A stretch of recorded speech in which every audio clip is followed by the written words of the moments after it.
No, they're not going to let him out. And that's never been their intention. But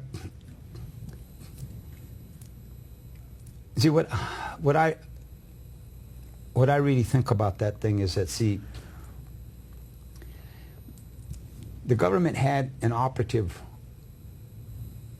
not an informant or a snitch, an operative. Which is a whole different story. Yeah, an informant or a snitch is somebody they grab and they get them to tell on you. The report, yeah. Right. An operative is someone they put amongst you to help direct activities. All right. Illegal activities. Yes. And see, I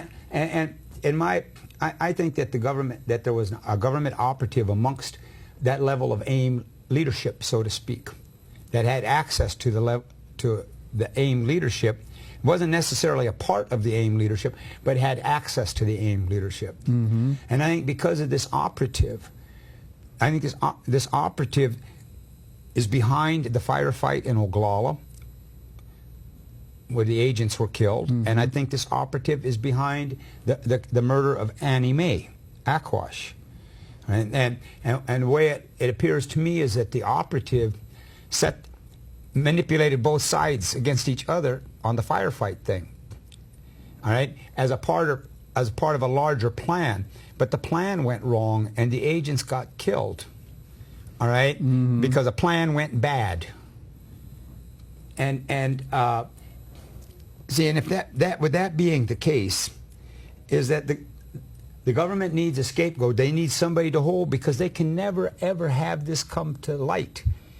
That this would have never happened if it hadn't been for the government operative playing both sides against the middle. There are machinations in it. Yeah. All right, see, because that means, you know, it's the way the crime laws are written. If this guy did it and somebody was killed, then he's culpable too. See, the government now is playing a role in the murder, the killing of their own agents through this operative. See, so I think that's what's at the bottom, underneath all of this. They don't. That's why they'll never give them another trial. They don't ever want this to come up. Right. All right, and I really think that that's what the deal is. So what I find interesting, and you got to be careful because it's fine lines, but all through the years, the Peltier support, defense, all this, say they've only been asking for the government to obey the law, or they've been asking for pity, they've been asking for mercy, they've been asking for things that the government is not known to do. See, so all of the emphasis and energy has been put there, telling the government you're wrong, you're breaking the law. The government knows this. They don't care. We can say about it and cry about it all we want. Practical realities. All right, but it's never been approached of, if the operative was there, see, if the operative was there, then this changes the whole legal dynamic in a way, all right, that alters this thing, that could be very beneficial to Leonard. So anyway, my own personal opinion is they're going to keep him there and hold him there, because they don't have to do anything else. Because the energy isn't out there to get them to change this thing. But I think it's got to do with this operative thing. I really do. That's a complete new slant on it. I've always thought that, you know, as long as he's in prison, then there's an awful lot of people whose energies are tied up trying to get him out. Yeah, but they're covering themselves. I mean, this has just got to be, and the same thing with the killing of Annie Mae. You know, just the way the whole thing shakes down.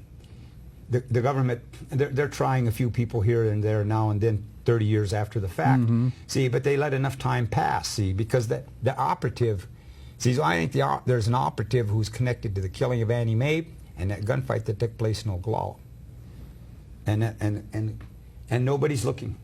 That's what I find interesting. I started to say about the Peltier. See, nobody has ever really seriously went searching to see. Because I figure this operative there has to be a paper trail left behind in some kind of a way, because the operative would need to get credibility with the AIM leadership.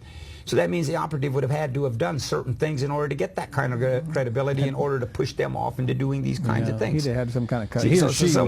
So somewhere in there, I know there's a trail, a paper trail, inconsistencies, there are certain things, but no one has ever sat down and made that hunt. And they may not even know what to look for.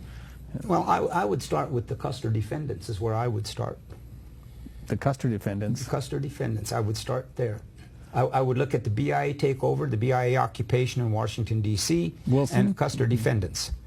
All right? And I would start, and then after those two incidents are over, see who is visible publicly. and what, and I would hunt from there.